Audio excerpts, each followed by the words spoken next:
반감기 때문에 오르고 내리는 게 아니라 달러 인덱스랑 반대로 가는 게 아닐까? 알트를 조금 팔고 비트로 갈아타시는 것도 방법인데 어쨌든 비싸면 문제일 뿐 비트코인에는 큰 문제는 아니다.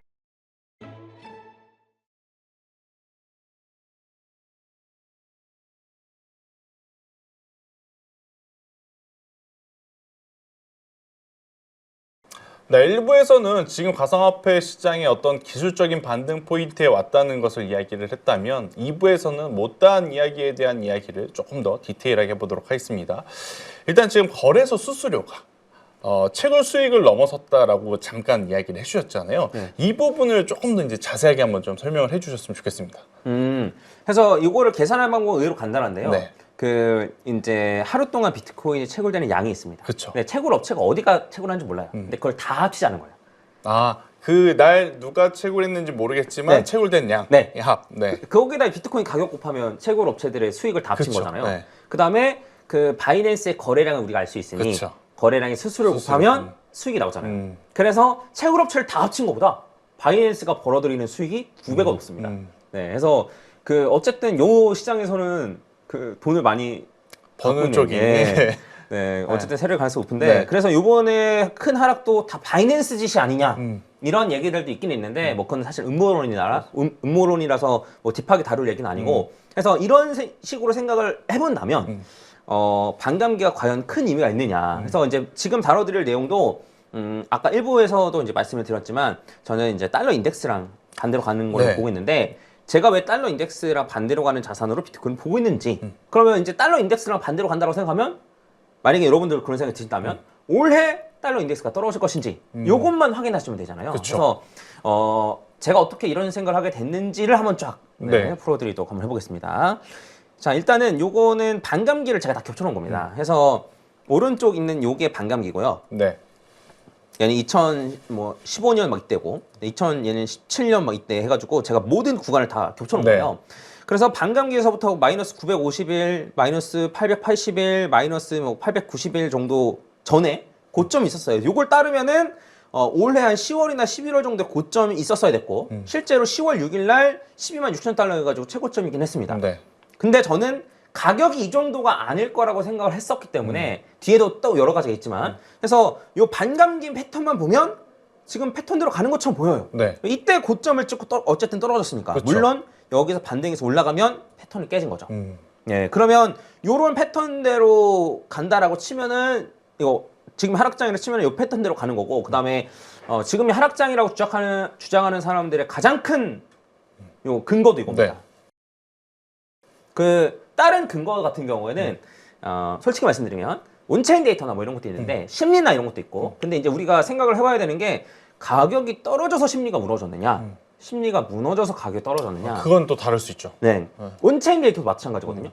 가격이 떨어져서 온체인 데이터가 이렇게 됐느냐 아니면 온체인 데이터가 이렇게 돼서 가격이 떨어졌느냐 이건 또 다른 얘기여서 그래서 제가 봤을 때는 근거가 어쨌든 이게 제일 큰 거라고 생각하고 물론 차트 보시는 분들은 있겠지만 차트는 다 보는 사람마다 다르니까 근데 그럼 요거 패턴대로 간다고 치면 요 패턴 말고 그동안 계속 반복됐던 패턴이 있었단 말이에요. 뭐 가령 예를 들어서 말씀드리면 비트코인 도미넌스 비트코인 도미넌스는 뭐냐면 요 전체 코인 시총분의 비트코인의 시총이에요. 그렇죠. 네, 그래서 요 불장의 끝에서는 도미넌스가 이렇게 하락을 하는데 왜 하락하냐면 비트코인은 그대로예요. 근데 알트코인이 엄청 커져요. 근데 비트는 가만히 있는데 알트가 커져요. 네. 그러니까 분모가 커지니까 떨어지는 거예요. 아, 그러네. 네. 그래서 이제 비트코인이 고점을 찍고 옆으로 횡보할 때 알트코인이 막 엄청나게 펌핑이 되는구나. 그래서 그때 도미넌스가 엄청나게 많이 떨어집니다. 그래서 이런 식으로 불장의 끝에는 이런 식의 요 도미넌스 하나가 있었는데 요번에는 없어요. 그러니까 알트가 지금 거의 움직이질 않았잖아요. 네. 그래서 알트코인 불장이 요번에는 없었어요.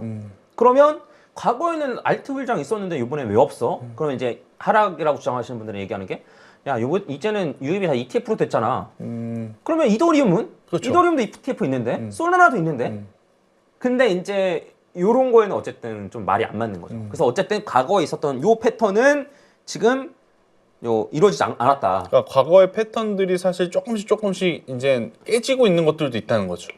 네, 그래서 저희가 이제 선택을 해야 되는데 뭐 또 말씀드리면은 김치 프리미엄이라는 것도 있어요. 그렇죠. 해외보다 국내 거래소에서 가격이 더 높은 거. 맞아요. 그래서 예전 불장 때문에 2018년 1월 때는 김치 프리미엄 막 30%. 그렇죠. 이게 하나가 주봉인데 요거를 한 몇 주를 유지하는 거예요. 한 번 30을 찍은 게 아니고 30%더 비싼 게 한 몇 주 유지되고. 그다음에 요때 2021년 같은 경우에도 요 20% 넘게끔 이게 한 2달 정도 유지합니다. 근데 요번에는 그런 게 없었어요. 그러면 요 패턴도 요번엔 달라진 건가? 그리고 이거 하나 더 말씀드리면 이제 MVRVG 스코어라고 있는데 갖고 있는 비트코인이 얼마나 수익인가 요런 지표인데 이것도 불장의 요 끄트머리에서는 한 6 정도 이상 항상 올라갔었는데 요번에는 4도 못 넘었어요. 그러면 저희가 이제 선택을 해봐야 되는 거예요. 뭐냐면 자 반감기만 맞고 나머지 요번에 다 틀렸어. 이제 확률 게임을 하는 거죠. 네, 반감기만 맞고 나머지 다 틀렸어.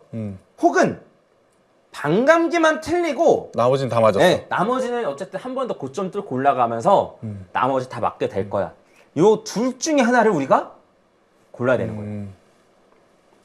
어떤 거 고르시겠어요? 저는 오른쪽을 고르고 싶습니다. 저도 오른쪽이라고 사실 고르고 싶긴 한데 네. 근데 이제 그 제가 여기서 말하고 싶었던 건 사실 그런 얘기였어요. 뭐냐면 아니 반감기 패턴이 맞다고 주장할 거면 다른 건 왜 틀렸는지 좀 설명 좀 해줬으면 좋겠다. 그렇지. 그게 필요하죠. 네. 다른 건 왜 요번엔 틀렸는지.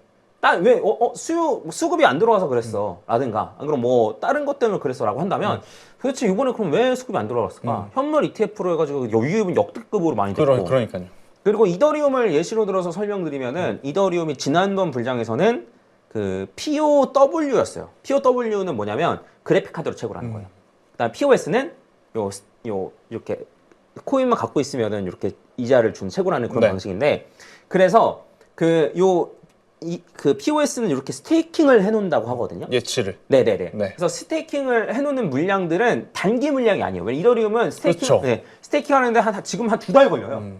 그러니까 금방 단타하려고 하는 물량이 아니에요.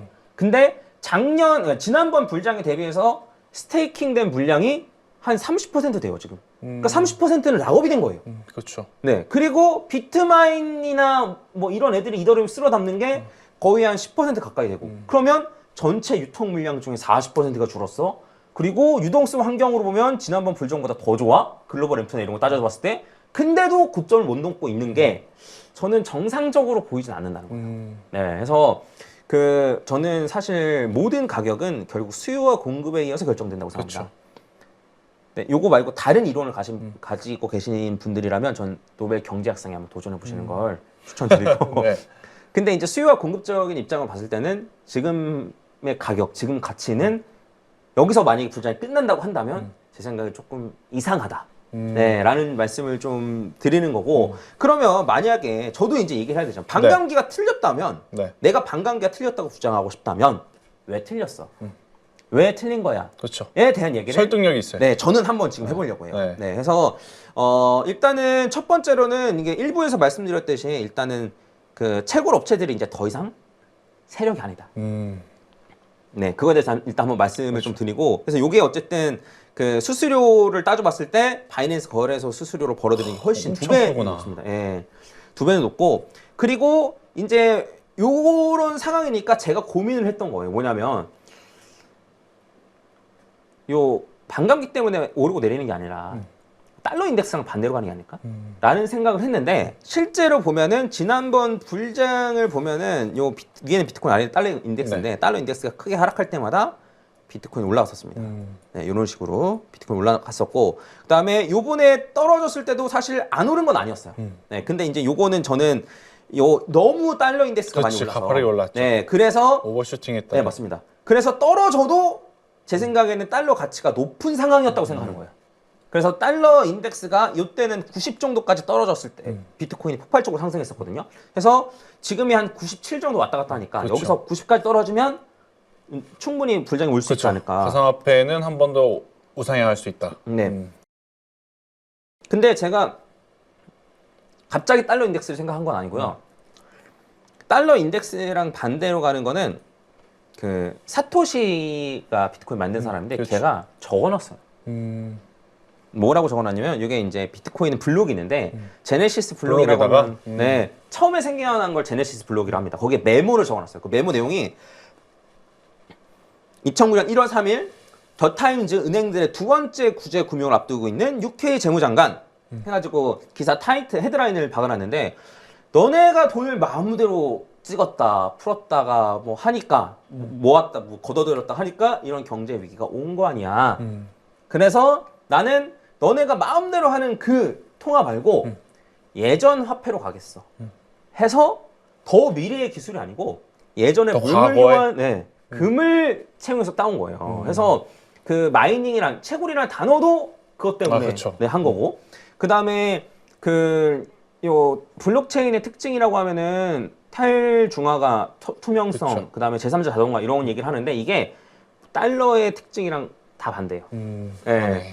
네, 해서 보면 달러 뭐 연준에서 회의하는 거 투명하게 밝혀지나요? 그렇지 않죠. 그렇죠. 네, 그 다음에 그 탈중화가 돼 있어서 되는 게 아니고 중화화된 그 연준에서 그냥 돈을 찍어내고 막 맞아. 하고 그 다음에 그 자동화되어 있는 게 아니고 그냥 사람들이 임의를 결정하니까 맞아. 오류를 취할 가능성이 높고 그래서 블록체인의 기술이 지금 화폐 기술이랑 완전 특징이 반대예요.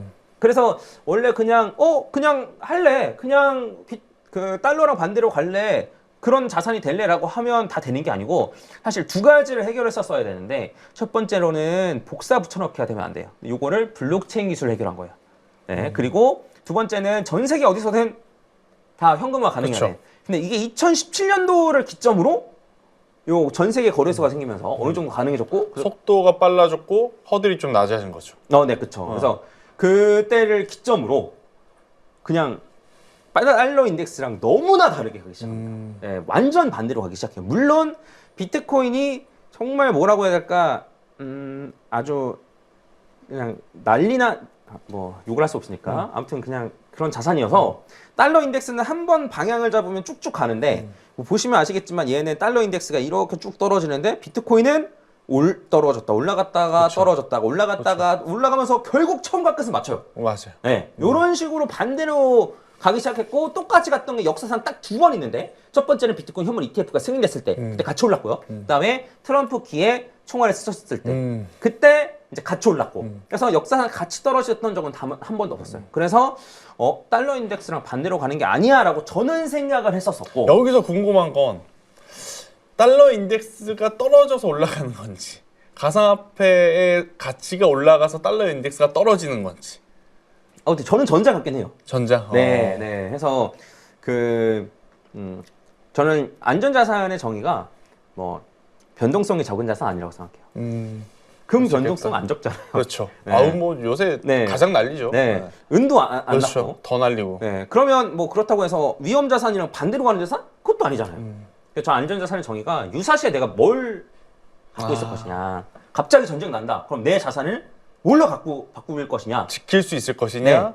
사용할 수 있게 만들 수 있을 것이냐. 네. 그래서 저는 첫 번째로는 달러라고 생각해요. 네. 근데 달러까지 위험하다면 금.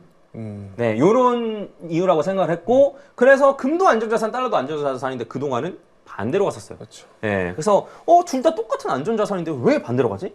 이상하잖아요. 근데 이제 저는 이런 이유 때문이라고 생각을 했고, 그래서 저는 비트코인이 어쨌든 그런 역할들을 지금 어쨌든 하고 있지 않나라고 생각을 하고, 근데 요거는 이제 금은 요번에 달러 인덱스가 올라갈 때 원래 금은 떨어져야 되는데 금도 같이 올랐거든요. 그렇죠. 근데 요걸 오늘 설명할 시간이 있을지 모르겠는데 요 나중에 기회 같은 거 한번 또 다뤄드리고 네. 그래서 일단 요렇게 생각을 했었어요. 그래서 달러 인덱스 때문이야 아니면 반감기 때문이야 이게 언젠간 결정되는 날이 오겠다. 그렇죠. 근데 그게 지금인 거예요. 이게 여기서 반등을 해서 V자 반등해서 올라간다면 결국에는 달러 인덱스랑 반대로 간 자산이 되는 거고 아니고 그냥 달러 인덱스가 떨어지든 말든 지금 반감기상 하락장이니까 떨어진다면 그러면 결국에 비트코인은 반감기에 영향을 받는 자산이 되는 거고 그래서 그런 기로에 서 있다라고 한번 보시면 될 것 같습니다. 일단 우리가 지금 떨어지는 시장의 반등을 기대하면서 반등력이 나올 거라고 예측하는 어떤 일련의 요건들을 대표님께서 잘 설명을 해주셨는데 일단 여기서 우리가 좋은 것만 이야기 드릴 수는 없고 만약 첫 번째, 두 번째, 세 번째 중에 세 번째 시나리오가 일어날 확률이 6대 3대 1이라고 하셨는데 네. 그 1의 확률이 만약에 일어난다면 네. 만약에 정말로 하락장의 시작이라면 하락폭은 어느 정도까지 우리가 지금 예상을 해야 되는 거예요? 이게 지금 더 이상 이게 예상이 어려워요. 그러니까 이게 과거 패턴이 왜 그러냐면 상승폭이 요번에 너무 적었어요. 아, 그렇겠네. 네. 그러니까 이제 우리가 이건 차트 한번 같이 보면서 네. 얘기를 하면 좋을 것 같은데. 자, 이제 이게 비트코인인데 네. 비트코인이 어쨌든 여기서는 엄청나게 많이 올랐으니까 고점 대비 고점으로 많이 올랐으니까 많이 떨어진 게 이해가 되는데 그쵸. 요번에는 사실 고점 대비 고점으로 많이 오르지 않았어요.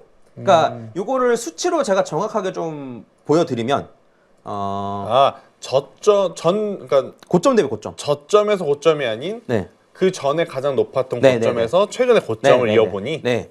그래서 얘 같은 경우에는 고점 대비 고점으로 한 238%, 한 4배 정도 올랐었고, 그다음 요번 같은 경우에는 고점 대비 고점을 따져봤을 때 한 5%? 2배밖에 안 됐었거든요. 그러니까 과거에는 진짜 뭐 3배, 5배, 막 10배씩 올랐는데 그때 마이너스 85%, 마이너스 77% 이렇게 떨어진 거인 건데 지금은 요거밖에 안 올랐는데 떨어진 거는 과거랑 똑같이 떨어진 게 맞아?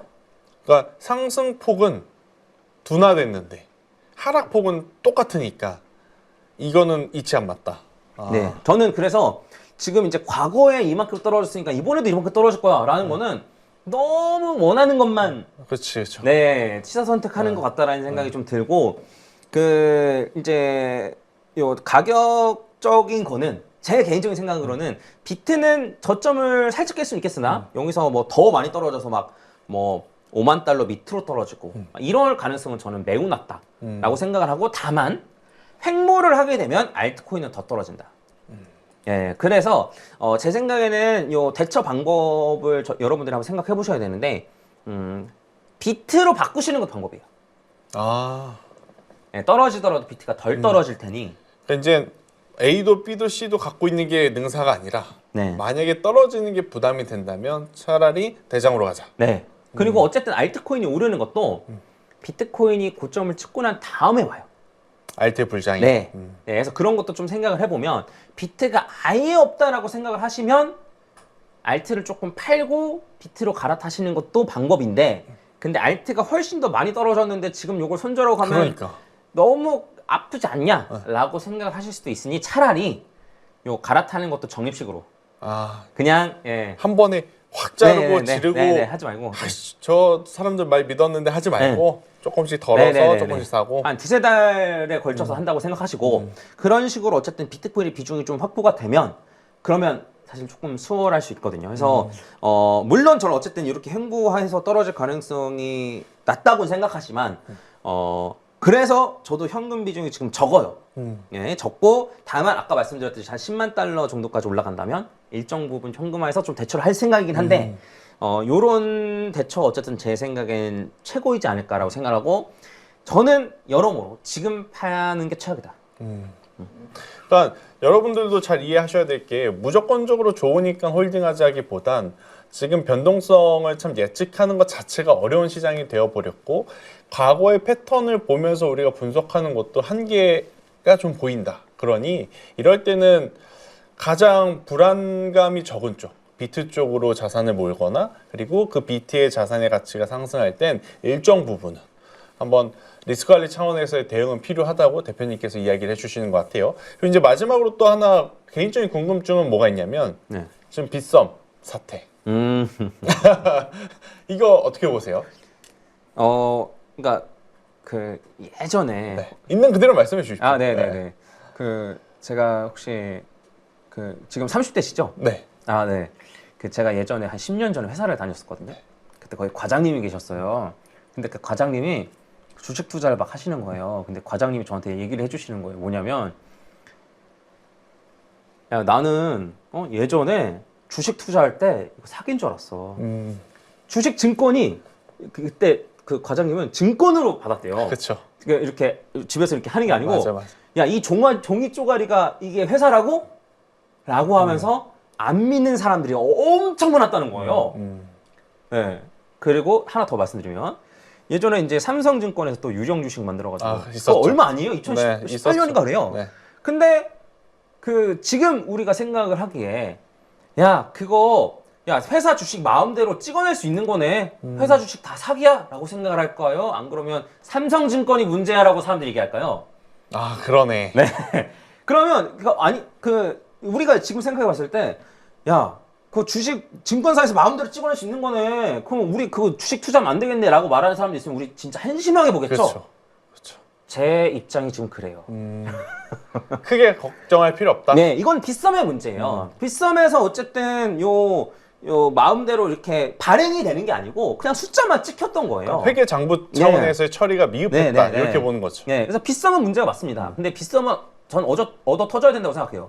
그러니까 진짜 아무튼 저는 문제가 있다고 생각하는데 이게 문제가 뭐냐면 빗썸의 문제 때문에 가장 큰 피해는 그거 오지급 받은 사람이 아니라 그걸 던져서 어찌됐든 차트가 한번 순식간에 망가졌잖아요. 네, 맞아. 그런데 그걸 보고 멀쩡한 투자자가 리스크 관리 차원에 던지거나 예. 던졌을 때가 이제 저는 걱정인 거죠. 근데 그것도 어쨌든 빗썸에서 보상해 준다고 하긴 했었었는데 근데 지금 제가 요 뭐 유튜브나 이런 거 봤을 때 뭐 뉴스 나오면 뭐 댓글도 보고 이러면 야 이거 뭐 비트코인 뭐 해킹 안 된다더니만 뭐 마음대로 찍어낼 수 있는데 뭐 이런 거 반은 알고 반은 아직 이해가 안 돼서 네, 그래서 그런 거 거죠. 보면 예전에 그 주식 증권 보고 이게 무슨 주식이야 이게 무슨 회사야라고 그럴 수 말하는 사람을 있겠구나. 보는 것과 같은 그런 심정이다. 네, 그래서 요 빗썸 사태는 해외에서 유명하긴 해요. 네, 근데 어쨌든 빗썸의 문제일 뿐 저는 요 비트코인에는 큰 문제는 아니다. 네. 네, 이렇게 생각합니다.